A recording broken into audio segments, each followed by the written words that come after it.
কি মাংস খেতে খেতে মুখে অরুচি ধরে গেছে? তাহলে এই ভর্তাটা ট্রাই করে দেখেন।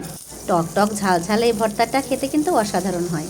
বাড়িতে কোনো গোল বেগুন ছিল না, তাতে কি হয়েছে, আমি এই লম্বা বেগুনগুলো এভাবে কেটে নিয়েছি। আর এখানে আমি নিয়ে নিয়েছি 2টা টমেটো, সাথে আমি একটু হলুদ লবণ মাখিয়ে টমেটো এবং বেগুনগুলোকে সুন্দর করে ভেজে নিয়েছি। এবার আমি এই তেলের মধ্যে দিয়ে দিলাম কিছু শুকনো মরিচ, মরিচগুলোকে হালকা করে ভেজে নেব।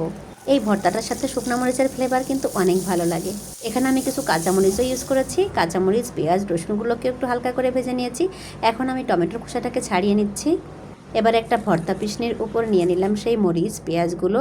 এইবার গায়ে যত জোর আছে সবটুকু দিয়ে ভর্তা পিশনিতে এটাকে পিষে নিতে হবে। এখন আমি সেই ভেজে রাখা টমেটো এবং বেগুনগুলোকেও অ্যাড করে দিব। এটা দিয়েও খুব সুন্দর করে মিশিয়ে নিতে হবে।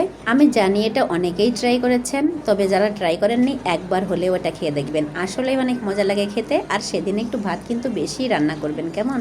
এবার আমি কিছু সরিষার তেল দিয়ে হাতের সাহায্যে ভালো করে মেখে নিচ্ছি। গরম ভাতের সাথে খেতে এটা অসাধারণ।